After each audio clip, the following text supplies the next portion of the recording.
California Congressman Kevin McCarthy is the House Majority Whip, and he joins us now. Congressman, good morning. Good to have you with us today. Good morning. Thanks for having me. What's your reaction to this new report from CMS today?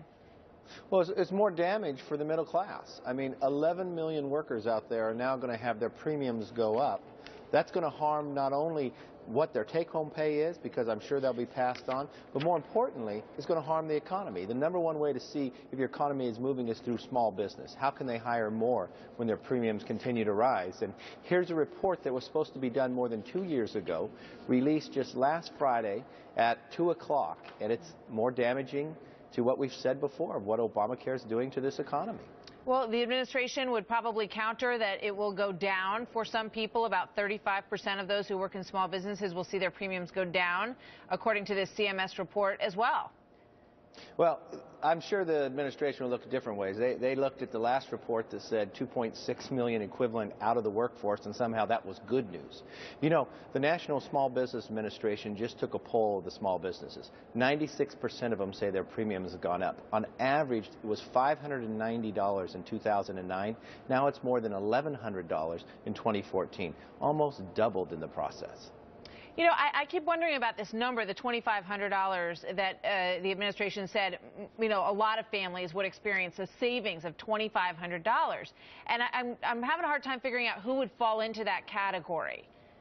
Well, we'll sit and look at what the administration or what the president actually said before and why he was selling the health care. That one, he told you if you had your health care, you liked it, you could keep it. We know now that's not true. He said that it would actually lower premiums. We find report after report from 2.0 million people equivalent losing their job, and now 11 million getting their premium raised.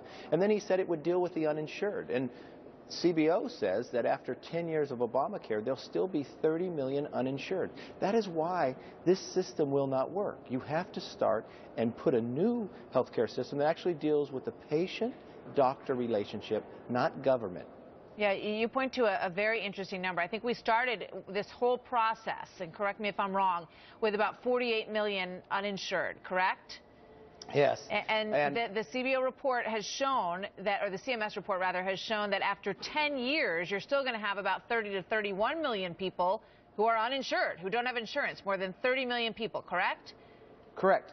And how many stories do you have out there today that their health care costs have gone up, that they had health care that they liked, now they can't keep it, and they're not getting, it's not solving the problem. That's why we have fought so hard to create a health care system that the patient is empowered, not government. Well, you know, I mean, the administration will continue to, you know, roll out individuals who say, look, this has helped me. I didn't have coverage before, and now I have it. Or I'm living at home with my parents. I didn't have insurance now, and now I have it.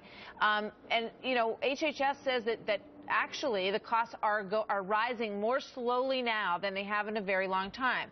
So those are the arguments on their side. It seems to me, though, when it comes to the elections in November, the midterm elections, people are going to sort of be the final arbiter of whether or not more people are in a better situation or more people are worse off. Well, here's 11 million more people that are going to have their premiums raised because of Obamacare. I think they'll send a very clear message. And what's unfortunate here is that Republicans had a plan that lowered the premiums when you scored it, actually dealt with the uninsured, dealt with those who are under the age of 26, and dealt with pre-existing conditions. So yes, those things you want to trumpet, we dealt with. They were Republican ideas. But more importantly, the Republican idea greater choice, empowered the individual, and lowered the cost. But here another report comes through that Obamacare raised the premium on 11 million more people in small business. And that is the biggest driver of the economy. That's why we're in our 4th year of a recovery. This is the longest recovery ever based upon these policies from the administration.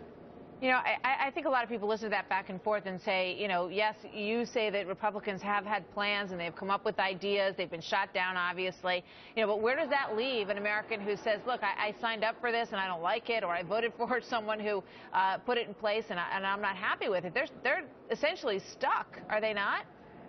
Right now, from what the administration is trying to do is continue to raise the cost on them, but in the House, we are not doing that. We continue. You'll find that we have many plans, ideas for health care reform right here in the House. We will move them through, but unfortunately, we have moved more than 160 different bills from job creation and others, and it just sits in the Senate.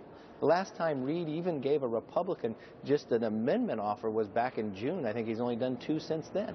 We need to open this government up, let debate flow, and let the best idea win.